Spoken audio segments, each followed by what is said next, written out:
दुल्हन ला के दे, अगुआ बन के ठगहारी में लाही दिया।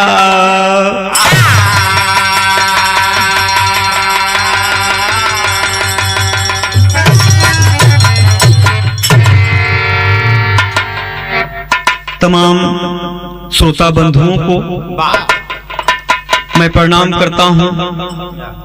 आप लोग के बेहद मांग पर आप सबकी सेवा में एक बिरहा प्रस्तुत है। गाने का शीर्षक होगा चुलबुल भांजा भाग 2। जैसा कि बाबूजी आप लोगों की बहुत मांग रही कि आप लोग YouTube पर बहुत तलाश रहे हैं, लेकिन भाग 2 अभी तक लोड नहीं हो पाया है। यकीनन आपको यह बिरहा बहुत ही पसंद आएगा। क्या कहना है दोस्त, जैसा कि आप लोगों ने भाग 1 में सुना, चुलबुल कितने बुद्धि के साथ, कितने चालाकी के साथ अपने सातों मामा से बदला चुका लिया। बाबूजी सातों मामा को मारकर कुछ दिनों के बाद चुलबुल की सातों मामियां भी इस दुनिया से चल बसी। आज बाबूजी चुलबुल की माँ कितनी प्रसन्न है, क्या कहना है, तर्ज है।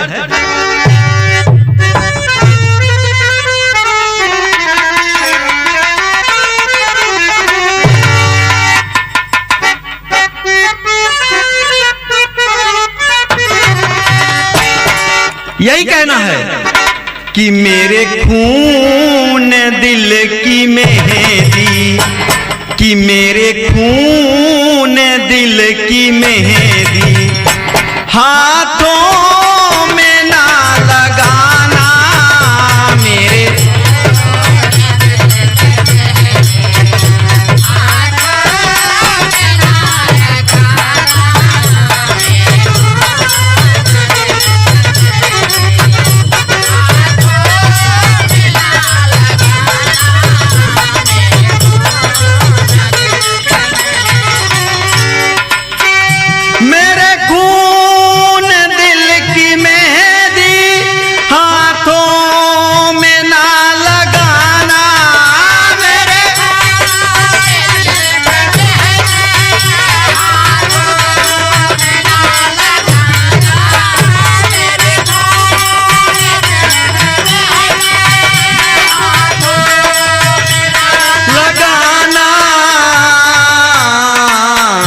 निकले मेरा जनाजा, निकले मेरा जनाजा, सहनाइया बजाना।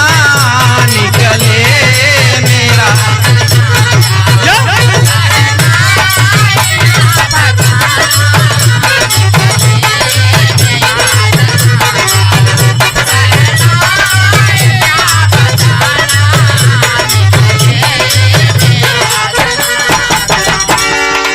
लेकिन इसी भाव में आज बाबूजी चुलबुल की माँ कहती है कि बेटा तेरे बाप ने एक बात मुझसे कहा था।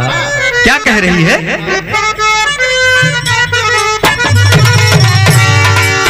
कि तेरे बाप ने कहा था, कि तेरे बाप ने कहा था चुलबुल मेरा दुलारा। तेरे बाप ने कहा था,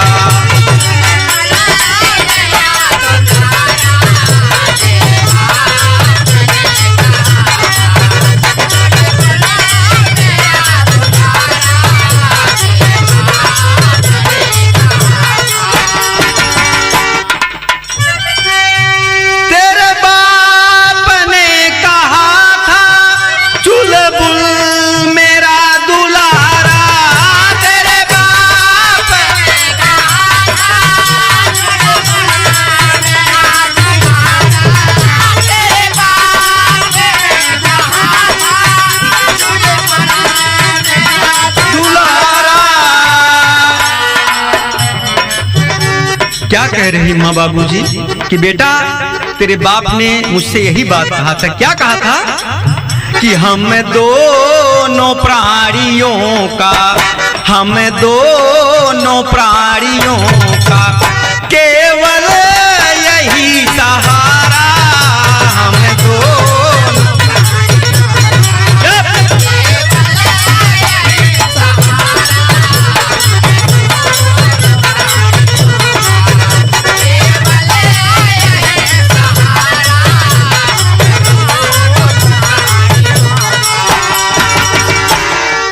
बाबूजी चुलबुल की माँ कह रही बेटा तेरे बाप ने यही कहा था कि यही चुलबुल हमारे जीवन का एक ऐसा सहारा बनेगा, हम लोग का जीवन एकदम बाबूजी तरोताजा कर देगा। कहन माँ पिताजी को तो मैंने देखा नहीं था, मेरा बचपन ही था, पिताजी को हमारे मामा मार डाले थे। कहन बेटा तूने बहुत कमाल किया बेटा, बहुत कमाल किया बेटा। कहन माँ मुझसे खुश हो? बाबूजी महतारी कहा बेटवा बिल्कुल खुश है। अरे काहे ना खुश हो भाई? अच्छा कहन ठीक है बेटा, तो एक काम करा, क्या कहना है? जैसे मामा ने तेरे बाप को हलाल किया,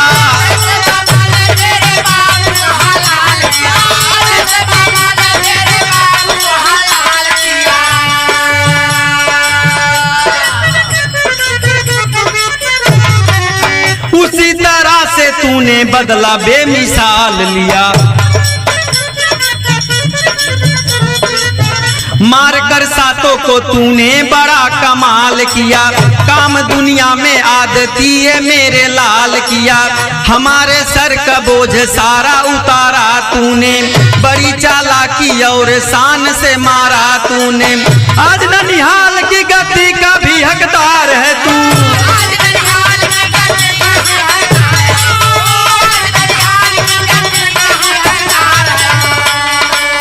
बेकसों और गरीबों का मददगार है तू, बेकसों और गरीबों का मददगार है तू,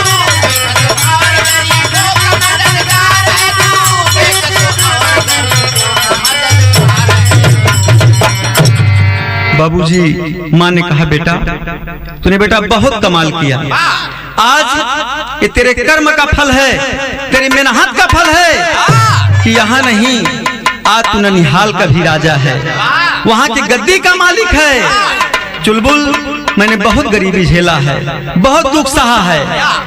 कहा माँ मैं जानता हूँ, मैं जानता हूँ माँ, पिताजी बचपन में साथ छोड़ दिए, मेरी माँ अकेली अभागी रही होगी, झेली होगी बाबूजी, विश्वास है। तो कहन बताओ माँ कोई और काम हो तो बताओ। आज बाबूजी महतारी एकदम खुशी हुई, जो का कहा दिया?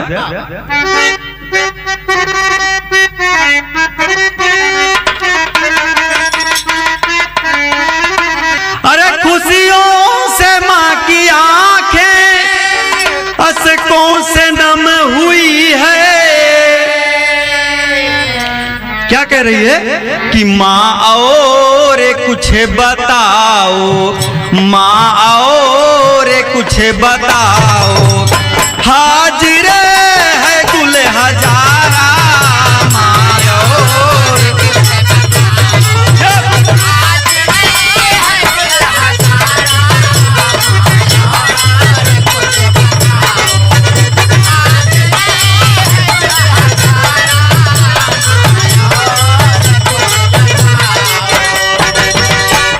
ए बाबूजी चुलबुल कहा था माई कोनो और काम हुई बतावा, कि तोहार बेटवा आज हाजिर बा। कहीं देखा चुलबुल इतना बड़ा बहुत काम कही दे है, बड़ा कमाल काम कही दे है, मेरे सुहाग के आत्मा को शांति मिली, बहुत बड़ा कमाल तुमने किया। कि बेटवा आजकल हम ही नहीं गांव देश में कुल एक ही चर्चा बा कि चुलबुल तोहार बहुत पढ़ा लिखा बड़ा कमाल लड़का बाटे। कहन तब कहें बेटवा हम जहाँ जहाँ जाई थे की बात सुनी थी बाबूजी, का कहा थी तर्ज भाई बा।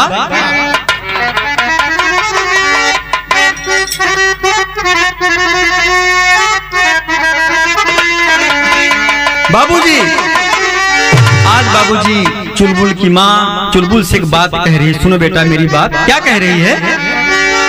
कहीं की जहां जहां हम गईली, अरे जहां जहां हम गईली, हमारा से कहे सब लोग बेटौआ भइल बियाह जोग।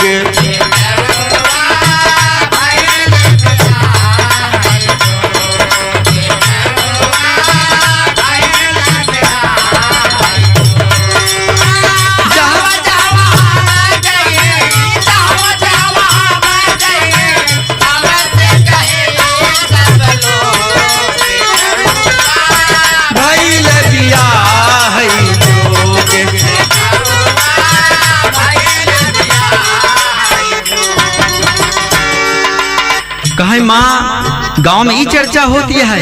कहन हाँ बेटा, सभी लोग कह रहे हैं कि तुहार बेटवा चुलबुल बियाहे लाए हो गया बा, एकर कहूँ बियाह कई दावा। चुलबुल एकदम हंसत बा, बड़ा प्रसन्न है कि माई हमका नहीं मालूम बा कि हम जवानो हो गए। बाबूजी का कहत बा अंतरे में,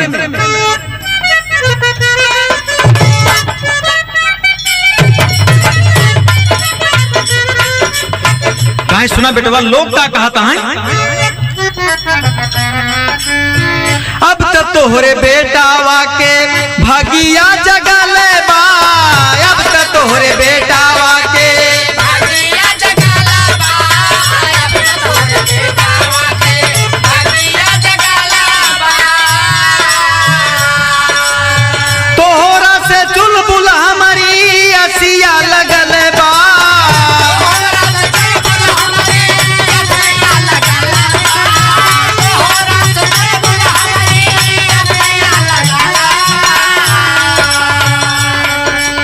लोगवन के बतिया सुन सुन,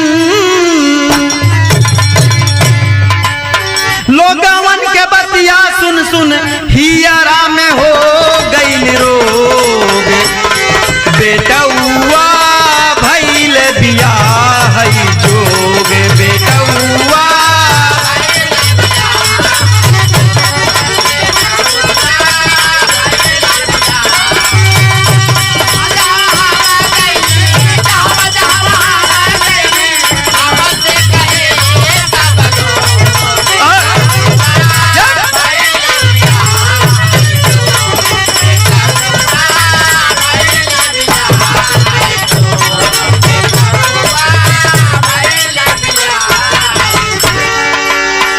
बाबूजी मतारी का हाथ बा। चुलबुल एकदम प्रसन्न है कि बतावा माता हमारे विषय में लोग ऐसे सोच रहे हैं। कहना हाँ बेटवा, सब कहता है, सबके मन में ही बात बा, तुहार बेटवा एकदम बियाहे लाए हो गए बा। वो चुलबुल कहा अम्मा का बताई, अबे हमार कितनी उम्र ये है। का कहता अंतरे में, चुलबुल कहा कि हमारी नानी बा उमरिया, चुलबुल कहा कि हमारी नानी बा उमरिया, चुलबुल कहा कि हमारी नानी बा उमरिया। होई दा जवान माई आ जाई गुजरिया, होई दा जवान माई आ जाई गुजरिया, होई दा जवान माई आ जाई गुजरिया। बाबा बारे विजय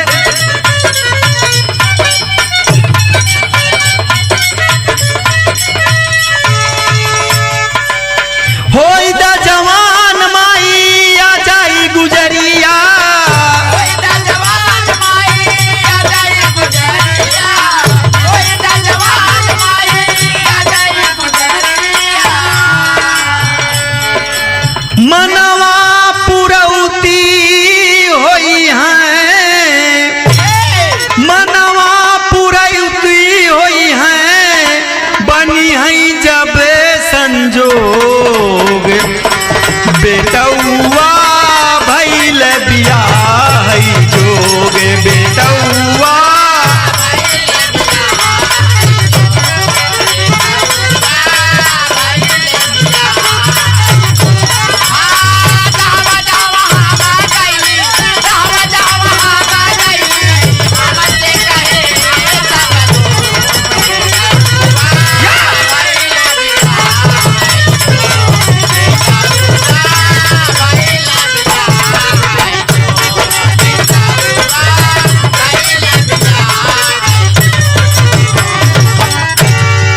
हे बाबूजी, बाबूजी महतारी ऐसे कहत बा।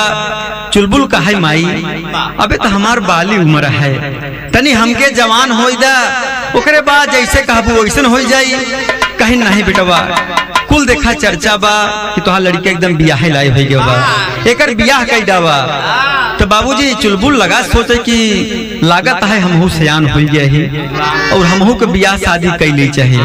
कहन माँ अगर आपकी इच्छा है तो ला भाई हम चला बियाह कहूँ ज्यादा ही करें। तो कहन माई देखवार कहाँ आई है। कहन देखवार तो जान ला है रमुआ के बाबू आवत है बार बार, लेकिन बतिये नहीं मानत है। कहन कहा दिक्कत पर कहन कि दहेज उल्टा बतावत है। कहन तब कहन देखा माई हमार बात सुनते दुल्हन ले आओ फ्री में, बिना पैसा के जान ला माई दुल्हन आई, ऐसे जान ला ना आई। कहीं बेटवा जब दिन दुल्हन आई जाई तो जान ला हम का करबे। फौजी क्या कहना है टेरी के भाव में। बाबूजी मतारी खुशी हुई कि का कहत बा, कहा कि पहुरवा घर घर बटबई बचवा। हाँ पहुरवा घर घर बटबई बचवा, अरे जौने दिनवा बनी है मुड़वा पे माउरवा। पहुरवा घर घर बटबई बचवा।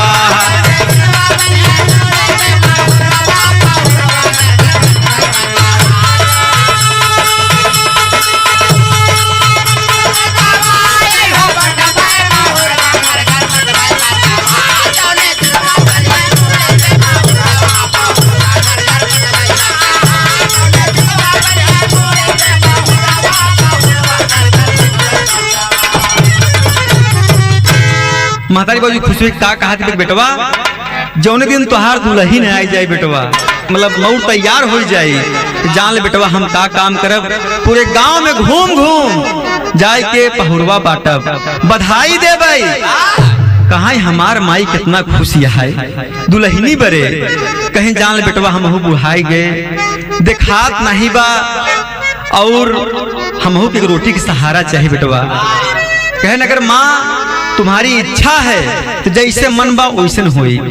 बाबूजी याद बाबूजी मतारी विचार करती है। चुलबुल बाबूजी घर पे गवा रात हो के लगा सोवे, विचार करते बा दुल्हन कैसे आवे। हम चाहते बिना पैसा के आवे, अब फ्री में चली आवे। बाबूजी क्या कहना है वही। बाबूजी आज बाबूजी क्या काम करता है चुलबुल, विचार करते बा दुल्हन कैसे आई। बाबूजी पद में कहना है वही। देखा बाबूजी शब्द पलट या बाबूजी क्या विचार कर रहा है। सुघरी दुल्हन घरवा आई, आई घरवा दुल्हन सुघरी, बखरी जगमग चमकई लागी, लागी चमकई जगमग बखरी। हमारी भगिया जागी बेटवा, बेटवा जागी भगिया हमारी। पियरी सुंदर तनवा सोही, पियरी सुंदर तनवा सोही, सोही तनवा सुंदर पियरी।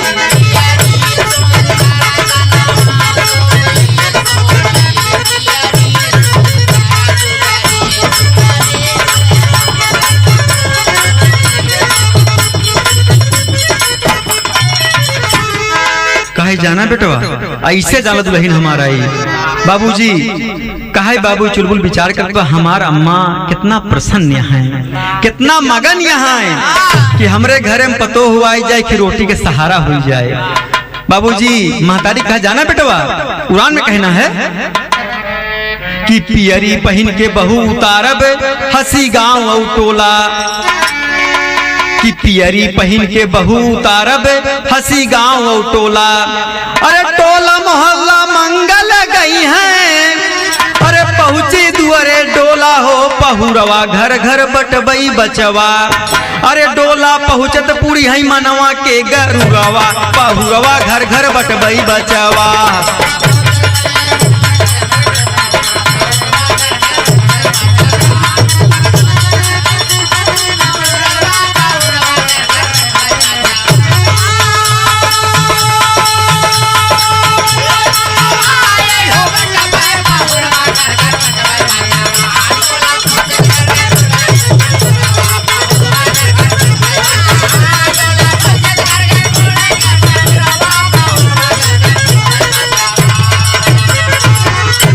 ए बाबूजी महतारी कहा बा चुलबुलवा एकदम हंसत बाटे कि हमार माई कितना खुशी है पतोहू बरे।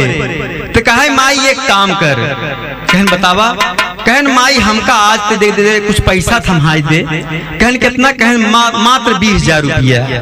कहन ई पैसा का होई? कहन माई यहाँ पार या तो वहां पार सही।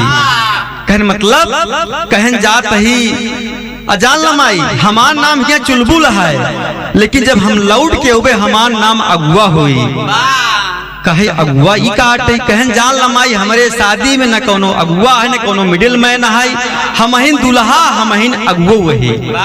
बाबूजी कहन अच्छा इतना कमाल करबा? कहन हाँ बाबूजी। मतारी बाबूजी लाए पैसा दे दिया। कहला बेटवा जा। बाबू चुलबुल पैसा लेके का कहत बतर्ज है।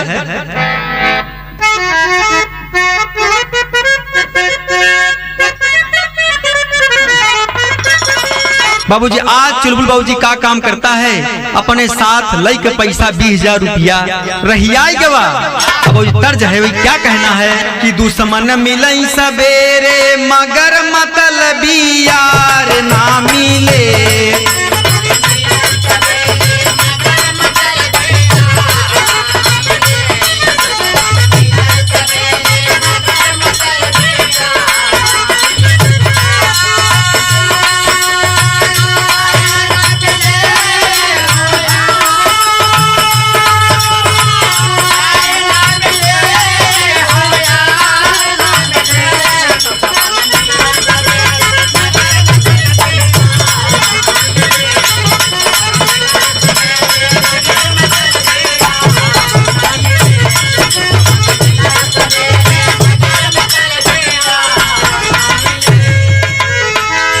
दुश्मन मिलई सवेरे मगर मतलबी यार ना मिले।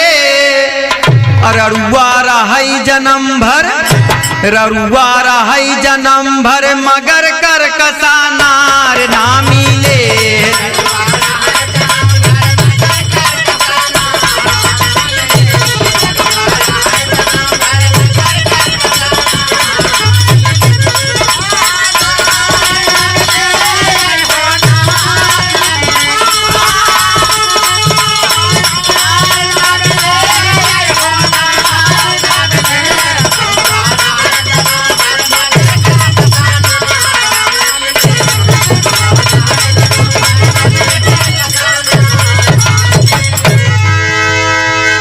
चुलबुल बाबूजी आज का काम करता है?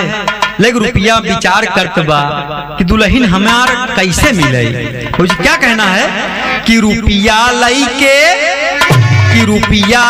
के 20,000 प्यार से लाल विचारत बा।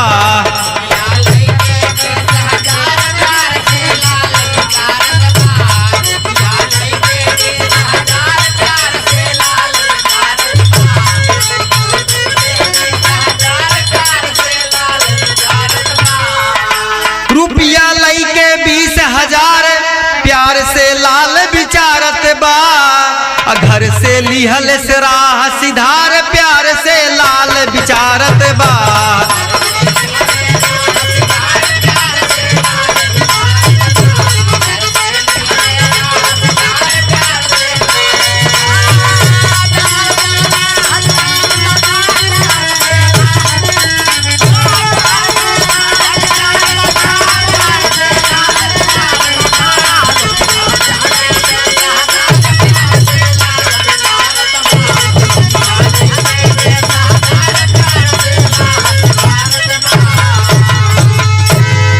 ए बाबूजी लई के पैसा चुलबुल एकदम रहियाई गवा कि बतावा हमार माता जी कहे हैं बेटवा चाहे जोन करा दुल्हन लई के आवे के है। हम ताम बोल गया ही कि माई दुल्हन हमार बिना पैसा के आई, फ्री में आई। कहन पैसा तो ले है 20,000 रुपया, लेकिन कैसे करी? बाबूजी क्या कहना है अंतर में? घर से निकल गया कुछ दूर, गांव ठगपुरवा एक मशहूर। घूर के देखई नैन पसार प्यार से लाल विचारत बा।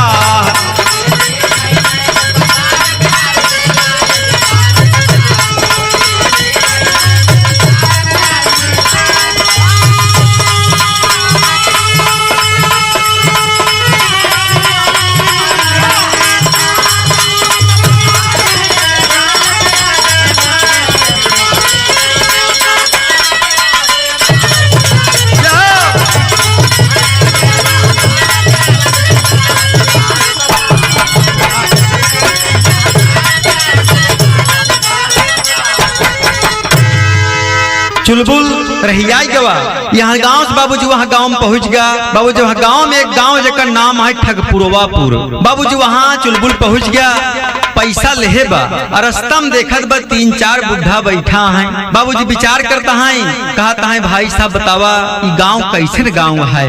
कहन जान ला बचवा तो अपने घर निकल जा, जहाँ तुहार घर है चल रही यहाँ से। कहन काहे बरे, कहन जान ला बचवा ऐसा गांव है, अगर जान ला पाई जाए मास्टर, अगर जान ला पाई जाए जान ला बचवा तोरे आखिर कीचड़ निकाल गाँव है। कहे इतना बदतमीज में नहीं है कहा है। कहन हाँ बेटवा जान एकदम है तो पर काम निकल जा। कहना अच्छा वही बाबू क्या कहना है। उहई बुढ़वा मिल गई ले 2-4 चुलबुल कहे लगा पुकार, गांव ठगपुरवा है बेकार प्यार से लाल विचारत बा।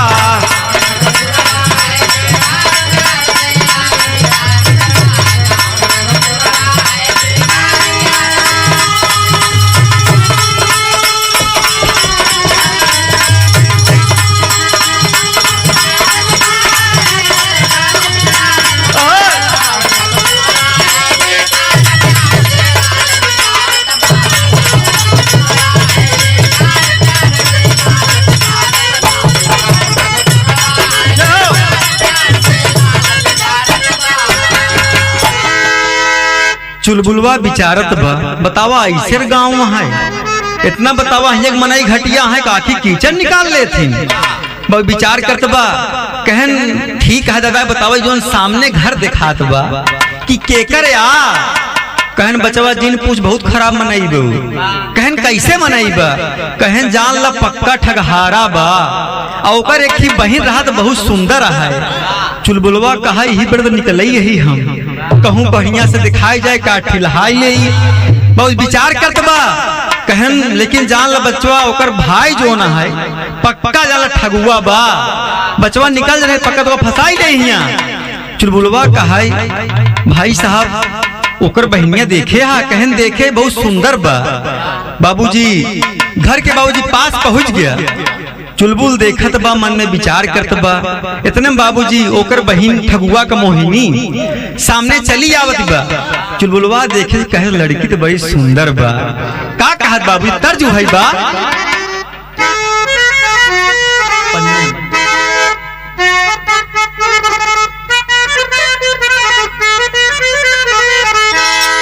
अरे पानिया में आगिया लगावल सरे धन तोहरी जवानिया, पानिया में आगिया लगावल सरे।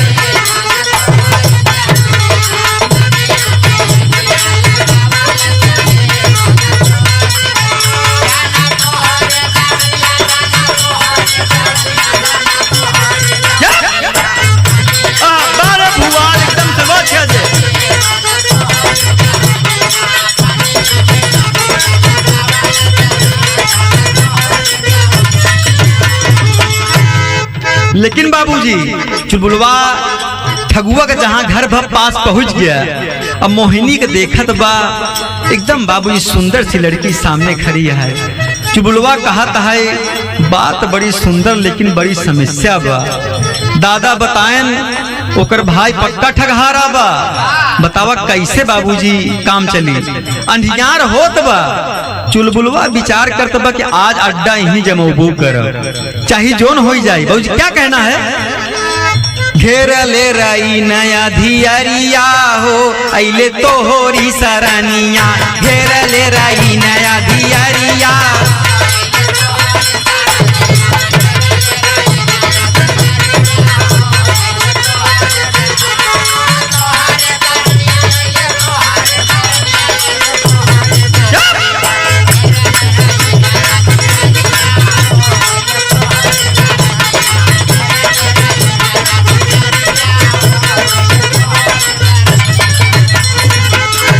हे बाबूजी चुलबुल द्वार पे पहुंच गया। अब कहा तो भाई साहब संध्या हो गई बा, बतावा हम कहाँ जाए पहुँच पौबे घरे अपने। कहन तब कहन भाई साहब जान ला तोहार गांव का नाम है ठगुआ पूरा है, मनई बहुत ठगहारा है, लेकिन जान ला भाई साहब हमारे पास कुछ रुपया बा। कहन कितना रुपया बा? कहन जान ला भाई साहब 20,000 रुपया ले है। ठगुआ बेचारा तब बिना कहे मुर्गा फंसा चला आवत बा। कहन बहुत सही जगह आई है बाबू, ठगुआ कहत बा। कहन जान एकदम सही जगह तू आई है, एकदम चिंता जिन कर जान ला भाई साहब तो का कोनो खतरा ही नहीं बा। ठगुआ कहत है बच्चा अगर मौका मिल जाए तो तोका पक्का जलहाई दे। बाबूजी चुलबुल विचार करत बा कि यार गौना तो ठीक है, दुल्हनियों हमार ठीक है, लेकिन बाबूजी जान ला मेन कमी हिया का है कि इसे कर भाई पक्का ठगहारा, साथ में हम 20,000 रुपये ले यही कहूँ ऐसे न हो सार हमका मारी डावे। बताओ बाबूजी हम का करबे? बाबूजी विचार करते वही क्या कहना है।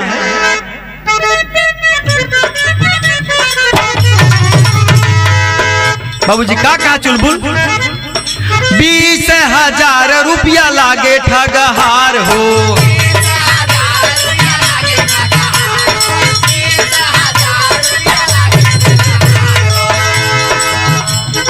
तोहरे दुआरे आइले सुनी लागो हार हो।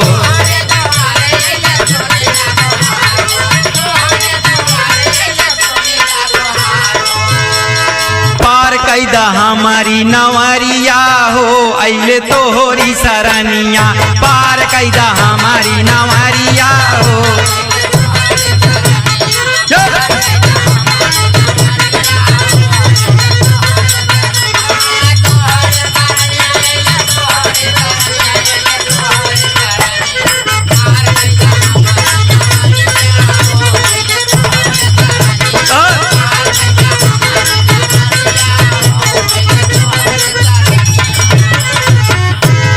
ये बाबूजी चुलबुल कुलापन समस्या बतावत बा कि जान ला भाई साहब पैसा ले है, अब जान ला हमका बहुत डर लागत बा, ठगहार सब हियाँ बसा है, तोहार नमवा का है? बाबूजी चुलबुलवा कहे कि कहूँ अपन नाम बताऊ, हमरे मामा वाली कहानी सुने होई तो पक्का हमका हियाँ रहन देई। कहे जान ला भाई साहब हमार नाम है अगुआ। ठगुआ कहे बड़ा बढ़िया नाम बा। कहन भाई साहब जान ला हमार नाम है ठगुआ। कहन यार हमार तोर जोरा एकदम फिट बैठा बाटे। कहन तब कहन भाई साहब तू हमार बात सुना, तू एकदम प्रेम से रहा, कोनो दिक्कत पलबई जी करा। और जी का कहा था है अंतर में?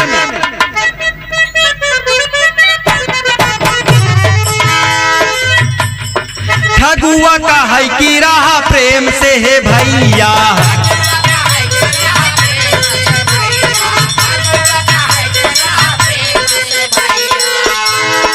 केहू ना रुपया ले तो होरी कमैया।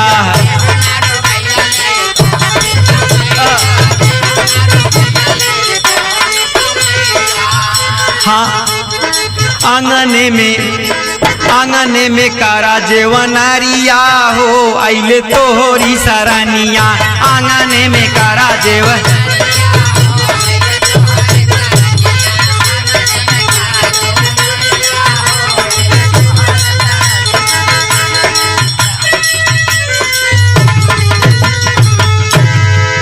कहन भाई साहब तू प्रेम से रहा, भोजन करा सोवा करो, जान लहिया दिक्कत समस्या तो का ना हुई। बाबूजी ठगुआ अपने जुआर में बा, और चुलबुल जो अगुआ बना बा ये अपने जुआर में बा। कहन एकर बहिन बड़ी सुंदर बा मोहिनी। कहन भाई साहब कहन बिल्कुल चैन से रहा तू। ठगुआ कहा तनिको मौका पाई तो का हम बताई, और चुलबुलवा कहा भाई साहब अगर मौका पाई तो हम खुद ही बताई दे। बाबूजी शाम होत बाबूजी ओकर बहिन लई खाना चली आए। बाबू चुलबुलवा देखत बाबूजी का कहा तर्ज है बा कि मोर मैं गरे मयरिया कहवा गइल,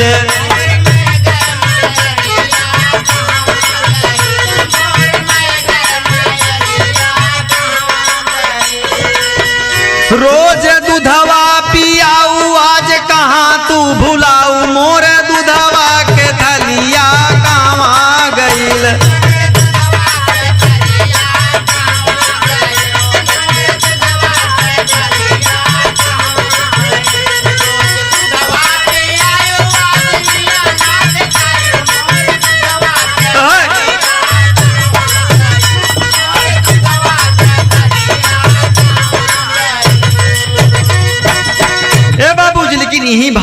चुलबुल आज एकदम देखत बा मोहिनी के।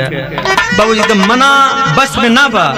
बाबूजी और का विचार कर बा, का कहत बा?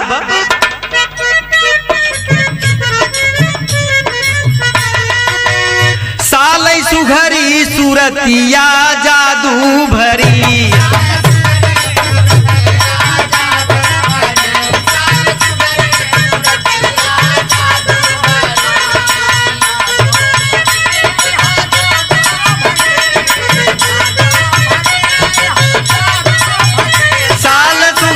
सूरतिया जादू भरी है।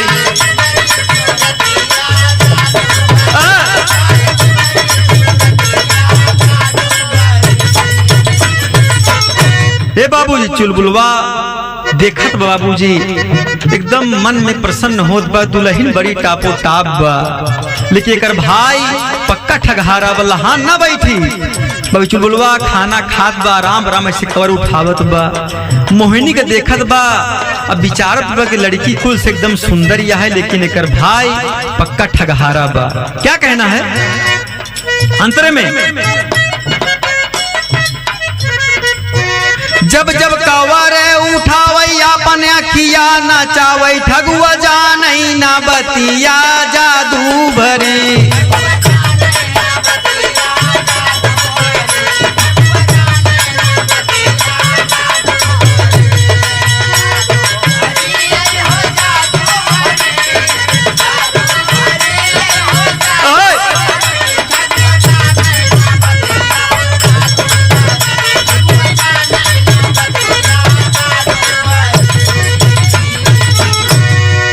ठगुआ बिल्कुल समझ नहीं पावत बा का बात यह है, इन्हन काहे बड़े परेशान है। बाबूजी चुलबुलवा आराम आराम खात बा, अब मोहिनी को है देखत बा। देख चुलबुल के हाल मोहिनी होई गई बेहाल, धर कई चुलबुल कई छतिया जादू भरी।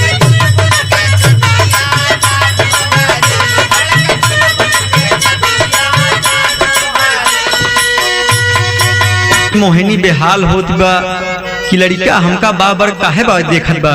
बाबूजी रोटी सामने पड़ी है, चुलबुलवा कहा है भाई साहब रोटी तनी और मंगावा। बाबूजी लग बाबूजी मुझे रोटी आती हो, क्या कहना है अंतरे में?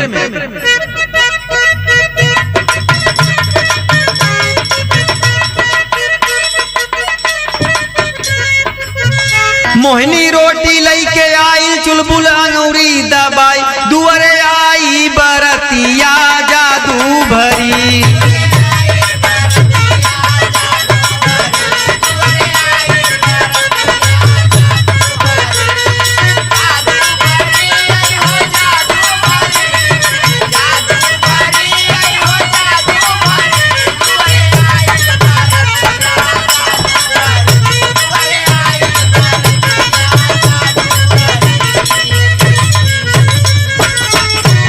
हे बाबूजी चुलबुलवा एकदम आराम आराम खात बा, यही विचार करत बा कि मोहिनी बड़ी सुंदर है, बड़ी अच्छी है। हमार मन कहत बले के बारात दुआरे आई हम, लेकिन बा एकर भाई पक्का ठगहारा बा, पता नहीं हमार बात मानी कि ना मानी। बाबूजी विचार कर बा उड़ान में क्या कहना हुआ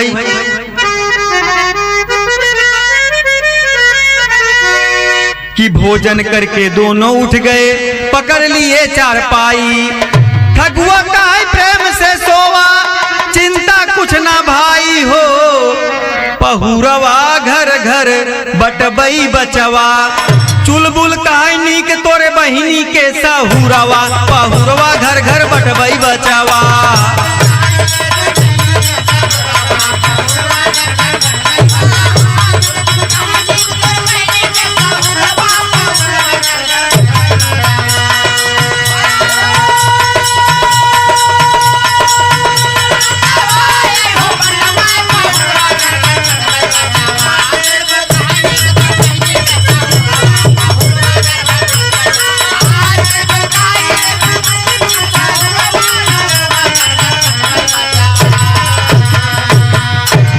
हे बाबूजी दोनों लोग साथ में खाना खाए, अपन अपन चारपाई पकड़ लेहन। चुलबुलवा यही बात विचारत बा कि मोहिनी बड़ी सुंदर यह है, बड़ी अच्छी है। अब बाबूजी ठगुआ के मन में विचार बा कि 20,000 रुपया लेबा तनिको मौका पाई तो कुछ अपन लहान बैठाई ले। और चुलबुलवा अपन लहान बैठावत बा कि एकर बहिन बड़ी सुंदर यह है। बाबूजी रात आधी बीत गई, लगभग 12 बज गए हैं। ठगुआ के नींद नहीं आवत गया, अगुआ के नींद हुक नहीं आवत गया। वो अपने जुआर में लगा है दुनहा। ठगुआ का है भाई साहब, कहन का भा, कहन भाई साहब बड़ा मसा लागत है, नींद नहीं आवत यह है। कहन भाई साहब चल हमारे नहीं आवत यह है। कहन तब कहन एक काम करा, कहन का कहन चलो हम आप मिलके एक झूठ बोलते हैं, और जेकर झूठ सत्य हो जाई, और जेकर बाबूजी बात यहाँ पक्की मानी जाई, वो पैसा ओकर हो गया। चुलबुलवा का है एकर पूरा लहान हमारे पैसों पे है, ये मेन चीज है। बाबूजी विचार करते बा, कहें ठीक है आप झूठ बोलिए। बाबूजी ठगुआ का कहत बा, झूठ का बोलता तर्ज है। एक जने का पिया परदेश है और कहा कि जा हम तेरस तक आई जा भाई।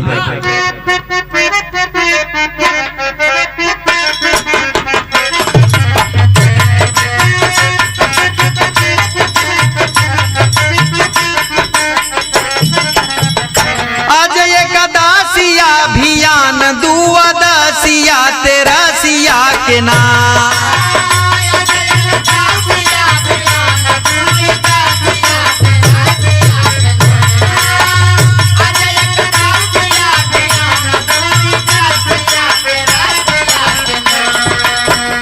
आई है पिया परदेसिया तेरसिया के ना।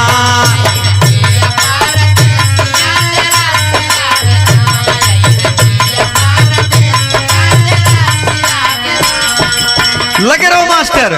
लेकिन बाबूजी ही भाव में आज ठगुआ झूठ का बोलता है। क्या कहना है, कहीं अगुआ भाई अब हमार तू बात सुना, मैं चल रहा हूँ झूठ बोलने और आपको हमारी बात मानना पड़ेगा। कहन बिल्कुल तू साबित करा, हम तो हर बात मान ले भाई। तुझे क्या कहा था, तमारी न धाई गईले हो,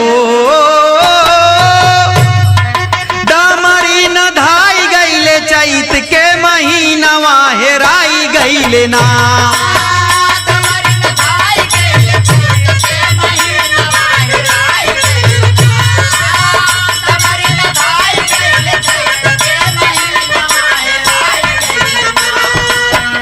हमारा बरधा दहीनवा हेराई गईले ना।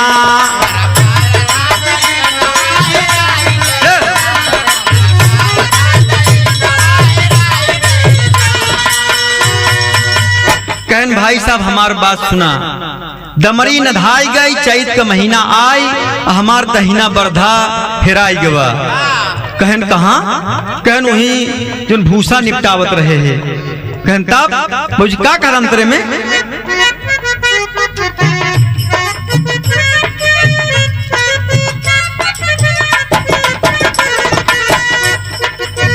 पैरा ओसा के गेहूं घरे लई आईले, जवन भूसा भैले कुल भूसौली में धैले।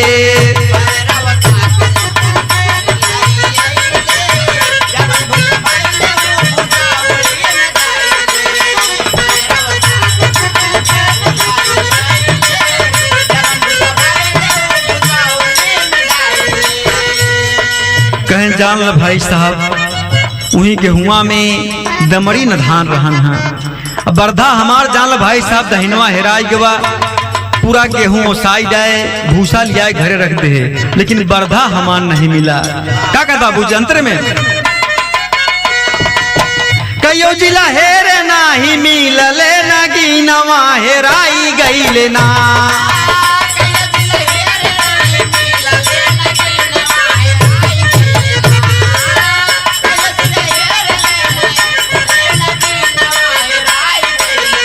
हमरा बरधा दहीनवा हेराई गईले ना।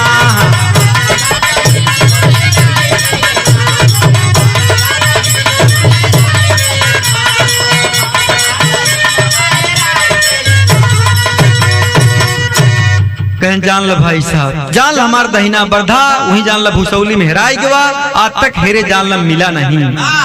कहन अच्छा कहन बरधा रहन सार तोहर भूसा हेराई गवा। कहन भाई साहब नहीं मालूम बा कहाँ चला गा, लेकिन बाबूजी हम लोग कई जिला कऊ गांव हेरी जाए कहूँ ओका पौबई नहीं भय।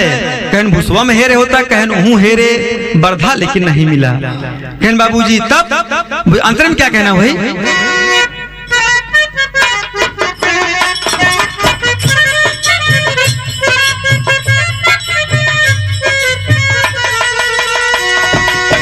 धीरे धीरे बीती गईले भैया एक साल हो, बीतीगा फगुनवा चैत आइल हर हाल हो।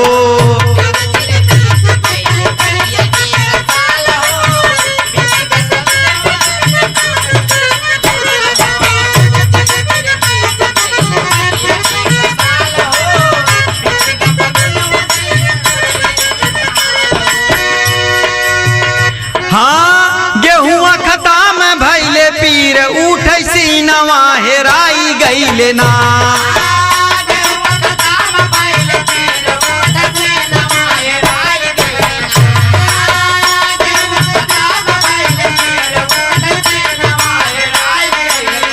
हमरा बरधा दहीनवा हेराई गईले ना।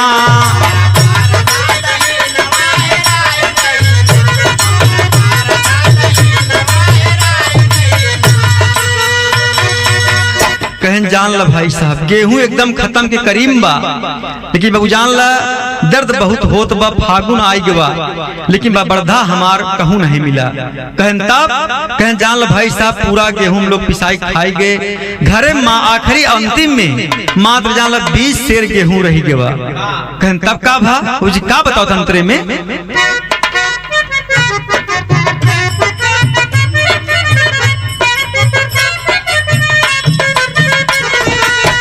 20 सेर गेहूं बचा ओ का हम पिसैले, आटा खत्म होते मन में पछतैले।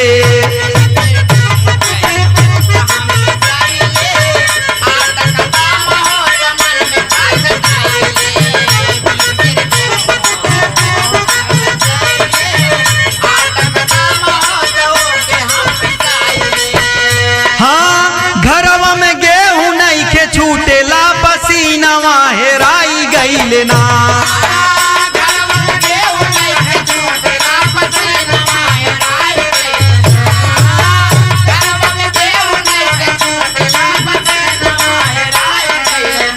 हमरा बरधा दहीनवा हेराई गईले ना।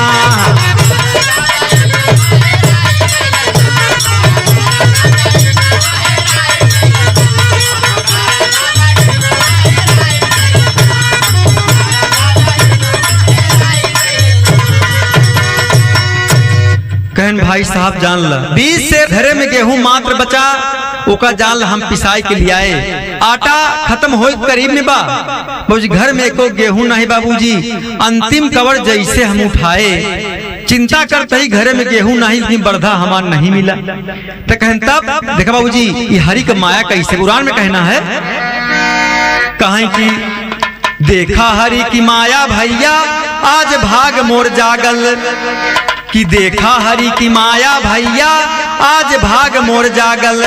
अरे अंतिम कवर उठावई देखा अरे बरधा निकल के भागल हो, पहुरवा घर घर बटबई बचवा।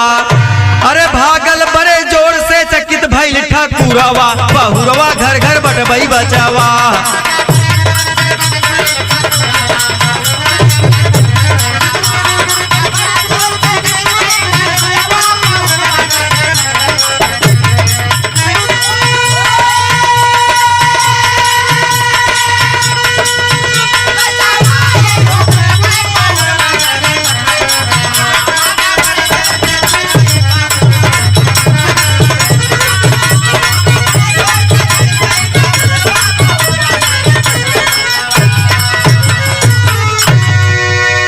कहन भाई साहब जान ला आटा खत्म हो गया अंतिम शेर गेहूं पिसाई लिया है, लेकिन भाई साहब जान ले जो अंतिम कवर जैसे उठाए के हम खाए मुँह डाल ले बरधा सार के भगा हुआ से कन्हई देखा बरधा नहीं सावन का मेघा हो गया बा, बताओ ऐसे भागत बा।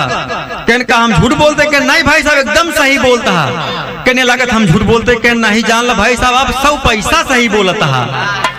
कहने अरे सार बरधा हम बतावा सला अंतिम कौन जाके फंस गया रहा है। कहने हाँ, कहन तब कहन भाई साहब जान बरधा हमार मिल गया। कहन हाँ भाई मानव देखा ऐसे दुनिया में बहुत कमाल भाबा तो हार जान भाई साहब जान बरधा अंतिम शेर निकले भगा है, लेकिन जान दुनिया में हिया तो जान 3 साल बाद बरधा मिला है। कहन अच्छा, कहन लागत है कि हम झूठ बोलते ही, कहन नहीं बिल्कुल सही कहा था। कहन हमारी बात आप मानता, कहन हाँ मानता ही।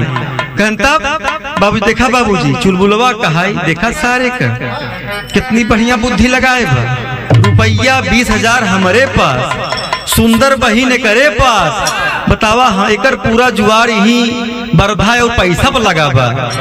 कहन ठीक है भाई साहब आपने झूठ बोला, हम आपकी बात मानी, लेकिन अब हमार सुना बाबूजी का तर्ज है बा।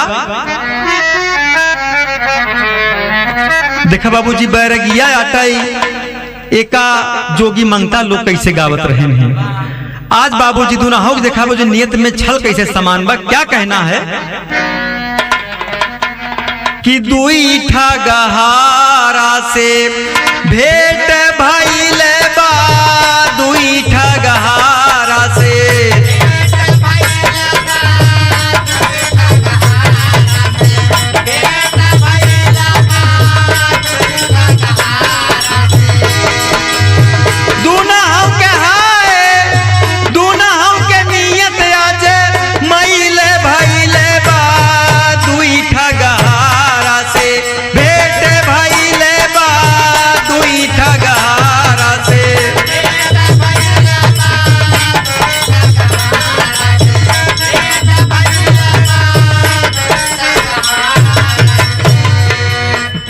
बाबूजी दुना हम बाबूजी देखा का मेल बा। चुलबुलवा चाहत बा कि एकर बहिन मोहिनी कैसो अपने यहाँ हम ले जाए दुल्हन बनाई के। बाबूजी ठगुआ चाहत बा कि कैसो भाई साहब एकर पैसा लहाई ले लहान बैठ जाए। बाबूजी क्या कहना हुई अंतरे में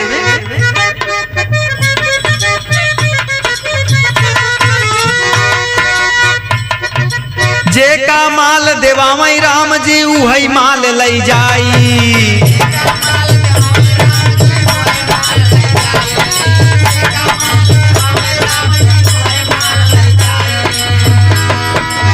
ठगुआ के अकिलिया सारी फेल भइले बा, दुई ठगहारा में भेंट भइले बा, दुई ठगहारा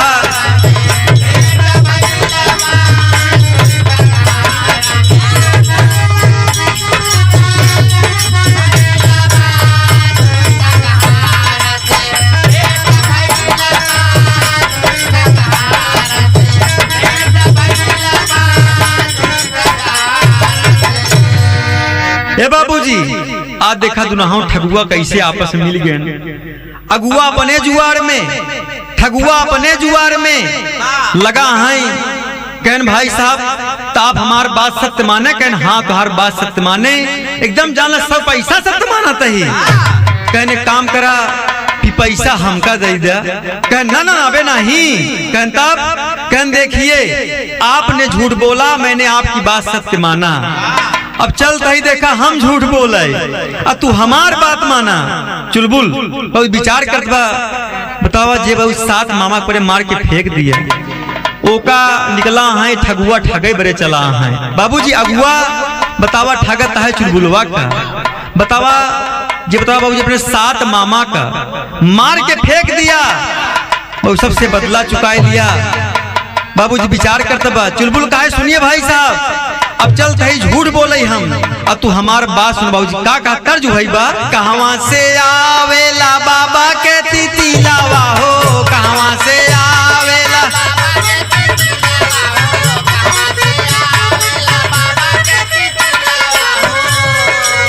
यही ओरिजिनल है। यही भाव में आज बाबू देखा अगुआ कैसे झूठ बोल। क्या कहना है कहन भाई साहब हमारी बात सुनिए। मुरवा बाधा जब हमारे मऊरावा हो, मुरवा बाधा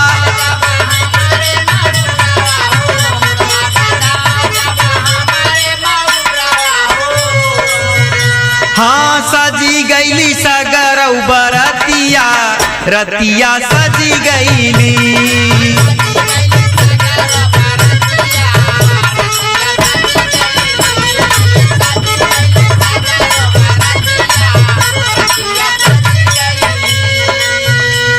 भाई साहब हमार बात सुना, हमार बियाह पड़ा जान ला हमरे मुड़े मौर बधा।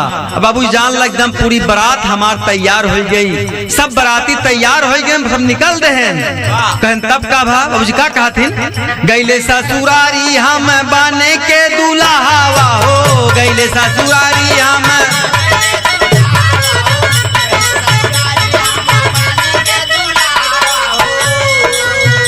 हाँ गौआ का देखैया रतिया, रतिया सजी गईली।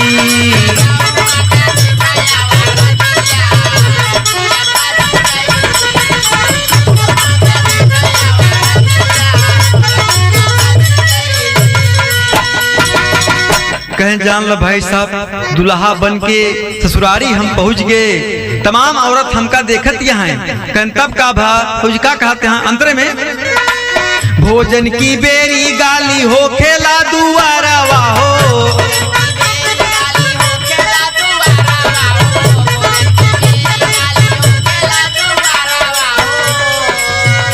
हाँ खाई बैठे सगरऊ बरतिया, रतिया सजी गईली।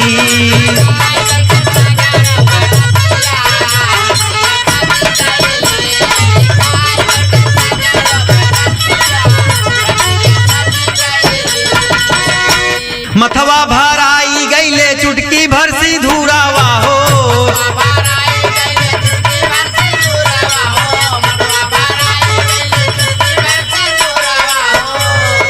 जुड़े भैली सबही कछतिया, रतिया सजी गईली।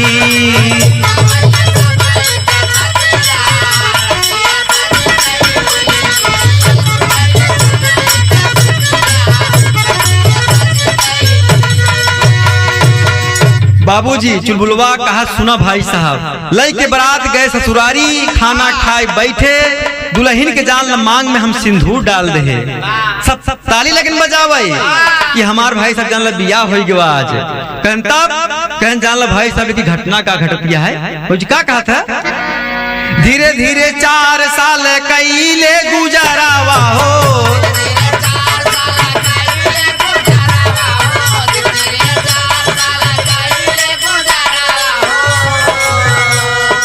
दुई लाल भैले हीरा मोतिया, रतिया सजी गईली।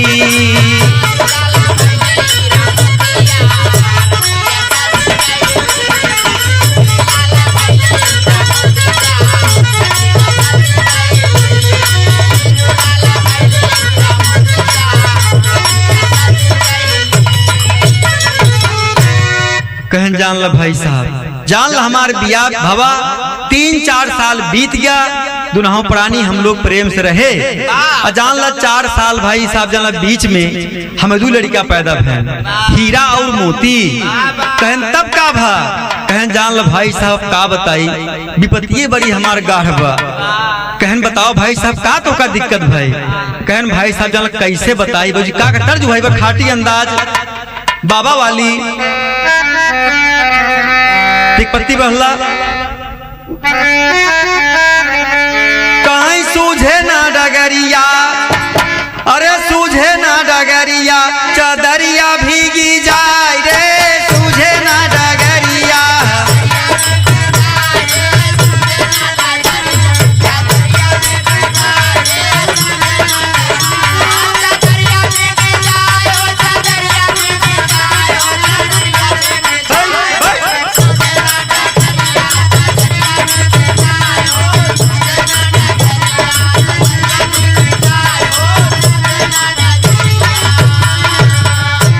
कहन जान ला भाई साहब हम दोनों प्राणी मरही में जान ला सोवत रहे। अब बरसात शुरू हो गई, चल भाई साहब हमार पूरी चादर भीग गई, रास्ता ना सुझात बा। कहन तब का भा बाबूजी का कहता अंतरे में,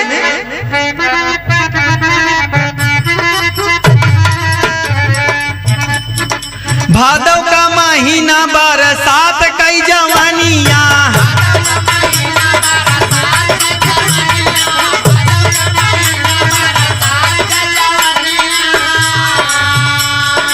पूरावा न खातावा करा हाली चढ़ानिया,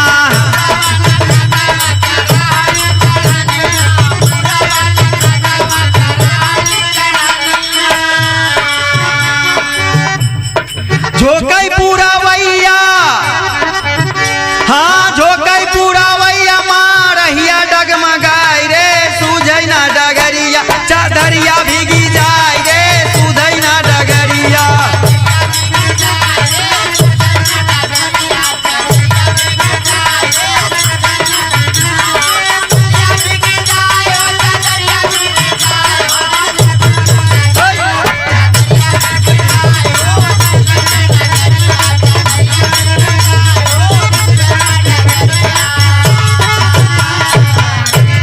कहन जान ला भाई साहब का बताई तो का, जान ला पुरवा नखत रहन एकदम बाबू जला मौसम बन गया लगा बरसई।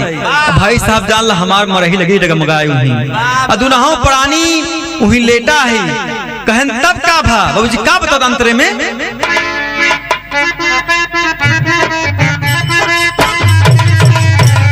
का कहा था, चमकई बिजुरिया औरे गरजई बदारावा,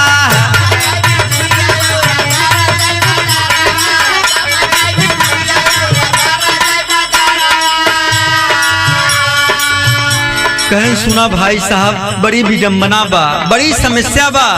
एकदम जान ला आकाश में बिजली बढ़िया चमकत रही, अदुनहो प्राणी जान ला बाबूजी ही एकदम ऐसे बैठा है। कहन तब का बाबूजी, चमकई बिजुरिया,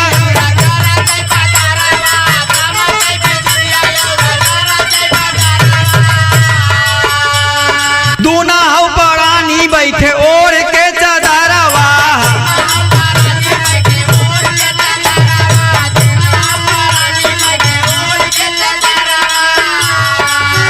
हाँ लिहले दुलहिया के, हाँ लिहले दुलहिया के छाती से लगाई रे सूझई ना डगरिया, चादरिया भीगी जाय रे।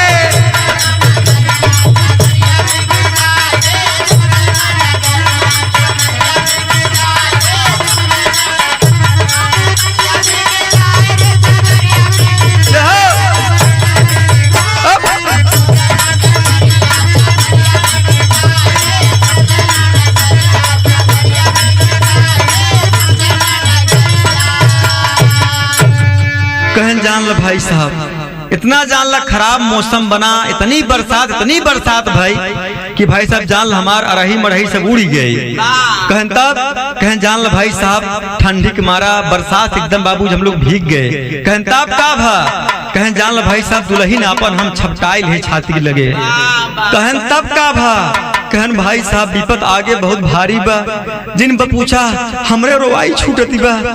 कहन बतावा भाई का दिक्कत है बाबूजी का कहता अंतरे में,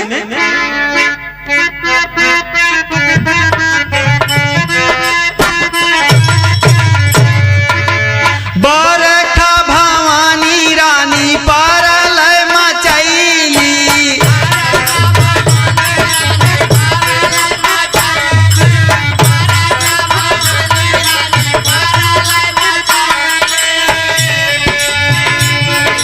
टूटही मरहिया हमार बही गई,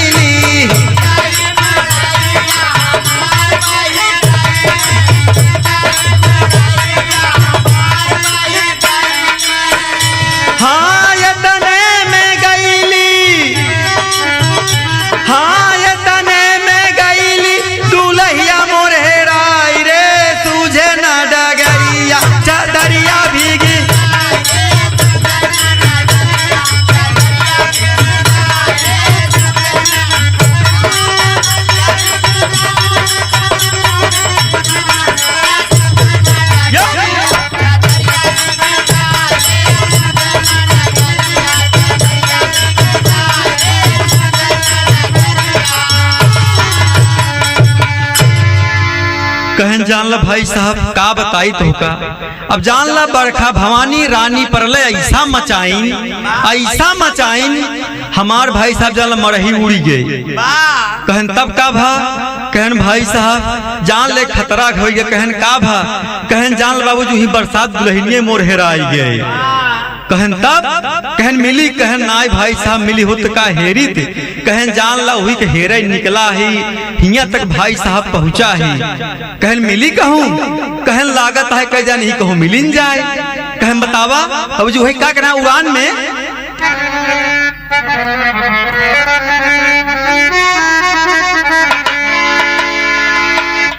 चुलबुल बोला खड़ी सामने मोहिनी बहिन तोहार।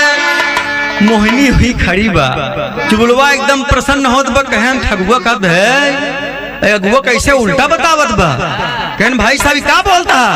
कहन भाई साहब गुस्सा जिन जोन हमार दुल्हन हुई के नाम मोहिनी रहन है।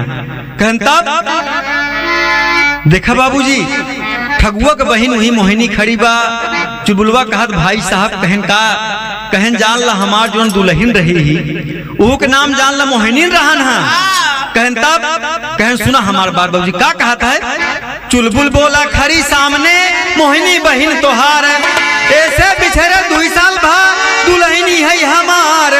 पहुरवा घर घर बटबई बचवा प्यार से चला मोहिनी अपने अब ससुरवा। पहुरवा घर घर बटबई बचवा।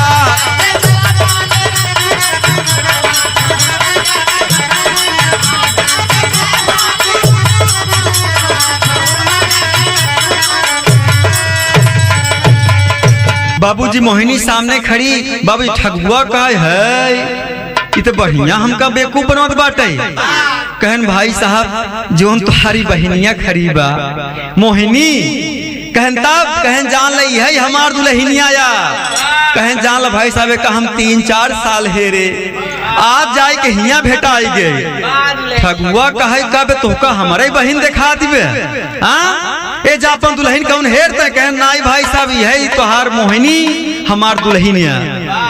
कहन इसका मतलब तू झूठ बोलता है। कहन ना ही झूठ बिल्कुल बोलत है लेकिन हमार बात सत्य है। तू तो मनबा कि ना मनबा। कहन हाँ भाई साहब मानब भाई तो हर बात। कहन देखा जान ला बाबूजी पूरी कहानी हमरे परिवार का रही। जान ला ऐसे हमार परिवार बिछड़ गया। ठगुआ बेचारा बिना मतलब ठगाई गया। कहन बतावा अब अपन। कहन देखा भाई साहब आपने झूठ बोला मैंने आपकी बात माना। अब देखा हम झूठ बोला थे तू हमार बात माना। कहन भाई साहब मानब भाई साहब पूरा पूरा मानब। कहन तब बतावा। कहन मोहिनी का कहा था ले चली। कहन कहाँ। कहन अपने घरे और कहाँ ले जावे का। कहन अरे यार बढ़िया फसावत है। कहन सुना अगर तुहार बहन तू अपन चाहता या तो हमका तू 20,000 रुपया दा नहीं जान ला अपन बहन हमारे साथे विदा कर दे। बाबूजी ठगुआ बेचारा देखा जीवो गरीब ठगाई गया। बताओ बाबूजी चुलबुल कैसे कमाल करता। तर्ज बाबूजी वहां कोई खाटी बा कहाँ ठगाई गवा ठगुआ। अगुआ के हाथे ठगाई गवा ठगुआ।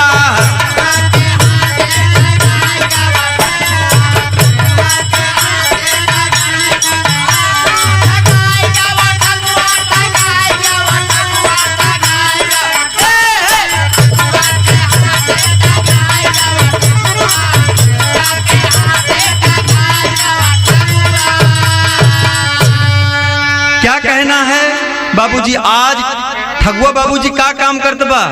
देखा बड़ी मुश्किल बाबूजी कैसे अपना बहन विदा करते बा। क्या कहना अंतरे में विदा कैले ठगुआ अपन बहिनी के हार के।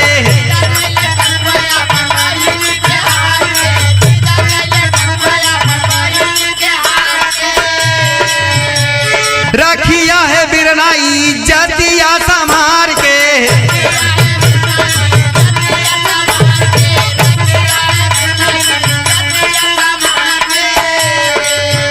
हाँ तो हो रा के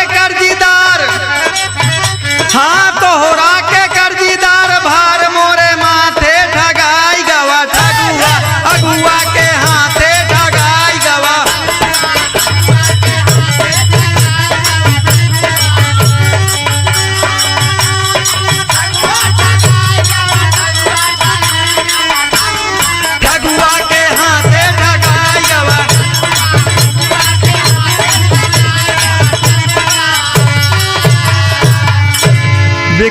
साहब चुलबुलवा देखा कैसे कमाल करे। 20,000 रुपया जो लई गब ओकरे साथे ओकरे पास पड़ा बा। बतावा मोहिनी दुल्हन फ्री में लहाई ले बा। बाबूजी ठगुआ कहे भाई साहब देखा अपन अमानत तो का सौपत ही, लेकिन जान लेका एकदम संभाल के रखा तू, और जान ला हम 4-6 दिन बाद तोहरे घरे औबई। कहन ठीक है, कहन जा भैया तोहार बहन हमारे पास जान ला रखी है, गहन रखी है, पैसा हमार दई जा बहन अपन लई जा। देखा बाबूजी कैसे कमाल भाव, वही अंतरे में कहना है। क्या बात है, ठगुआ विचारत बनहकौ यार शर्त लगाए।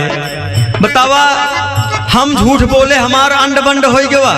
बतावा हमार बहन आज जीत गया। क्या कहना है, झूठ की बोलाई में चली गई बहनिया,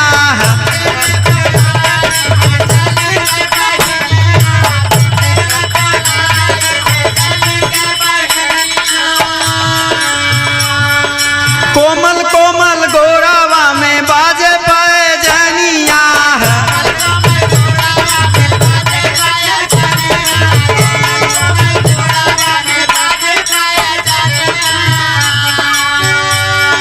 चला प्राण प्यारी, चला प्राण प्यारी दुल्हवा के साथ ठगाई गवा। ठगुआ अगुआ के हाथे ठगाई गवा।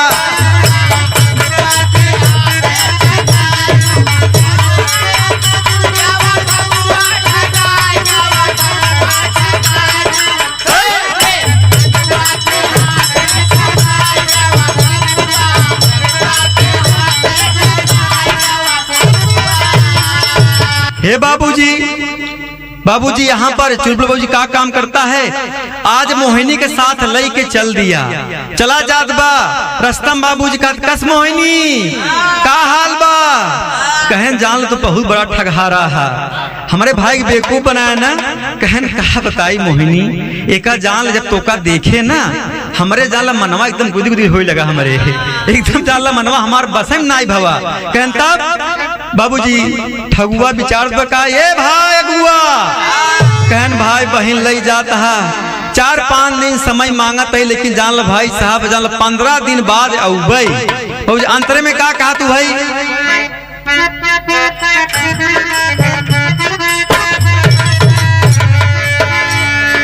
20,000 रुपया देबै दिन बाद हो।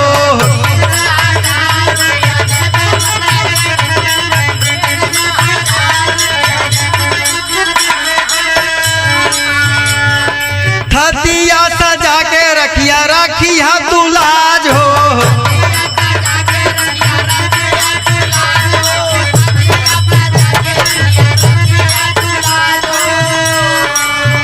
हाँ दूना ओरिया से चुलबुल ठगुआ का नाथे ठगाई गवा। ठगुआ अगुआ के हाथे ठगाई गवा।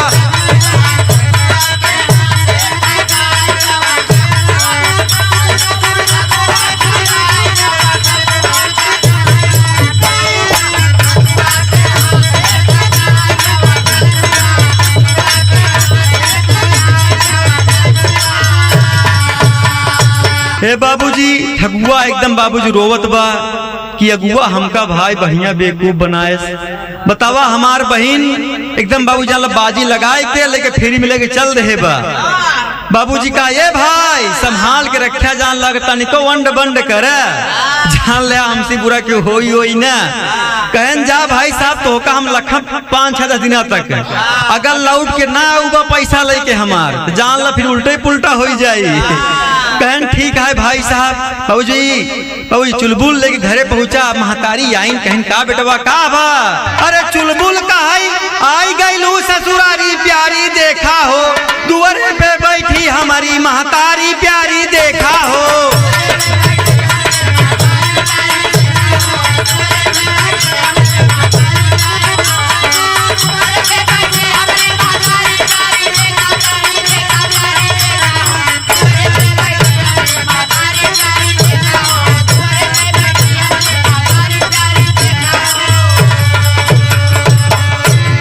बाबू चुलबुल कहा ये मोहिनी देखा ये हमार महतारी प्यार से द्वार पे बैठी है, जा पहले एक पैर छुआ।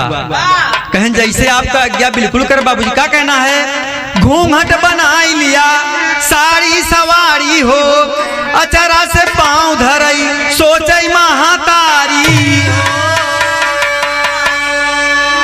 बाबूजी महतारी कहत बा चुलबुल दुल्हन तो बड़ी सुंदर लेकिन केकल ले आया। कहन जान ला ठगुआ एक ही रास्ता में भेटान घरे उकरे रहे, खाना पीना खाए, बाजी लगाए, बाजी में हार गया, ओकर बहन उठाए लिया है। ठीक है। कहन जान ला 15-20 दिन बाद आई माई और पैसा लेके आई। कहन जान ला माई यही बगलिया एक गांव है ठगुआपुर, वही गा रहे एकर भाई ठगहारा है, ओकर नाम है ठगुआ।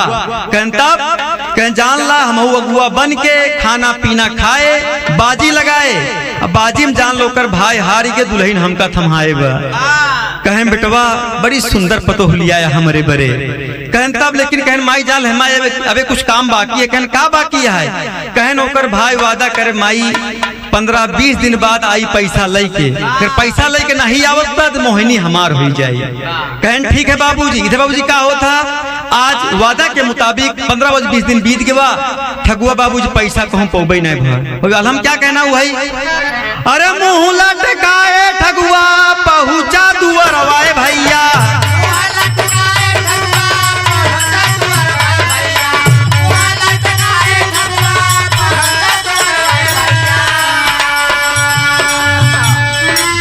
चुलबुल कहाई की दे दारा का मैं चुपा,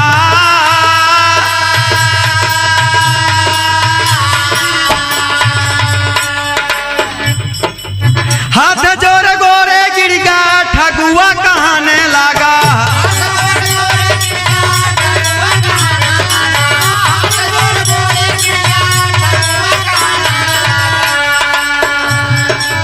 रुपया न पास हमरे गईले हम ठगा,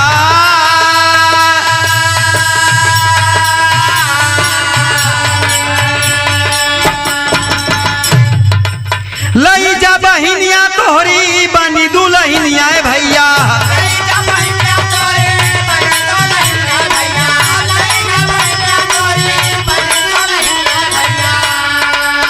सुन के बचनिया चुलबुल गावा शरमा,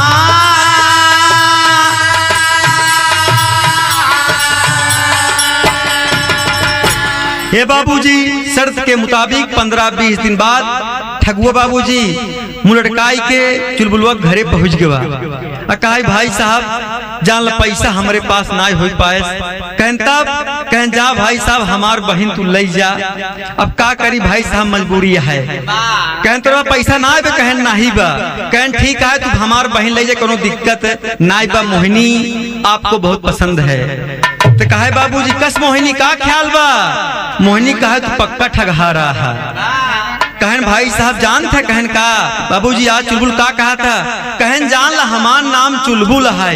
ठगुआ कहे अरे बाप रे, अगर जान लेका हम जान गए होते पहले ना तो कह जान भाई साहब पक्का हुआ रहे न दे हम। कहन भाई साहब जान ला झूठ बोल के हमका बेवकूफ बनाया। कहन जा तो सी वादा करते ही तोरे बहनी कोनो समस्या ना हो पाई, प्रेम से रखा बेका बाबूजी। मुझे भाई अंतिम में क्या कहना है बाबूजी? अरे जितना कहे रहे चुलबुल दिखाई दिहले, देखा से तई में दुल्हिया लियाई लिहले।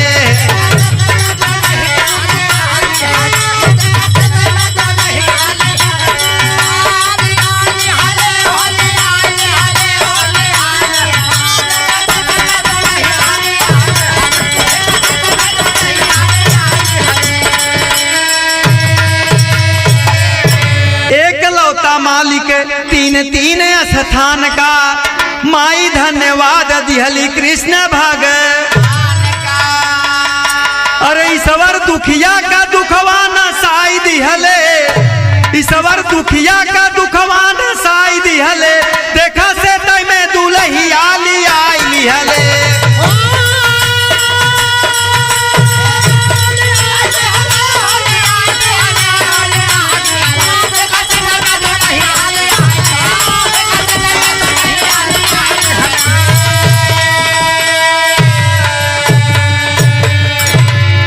देखा बाबूजी चुलबुल आज कितना कमाल किया।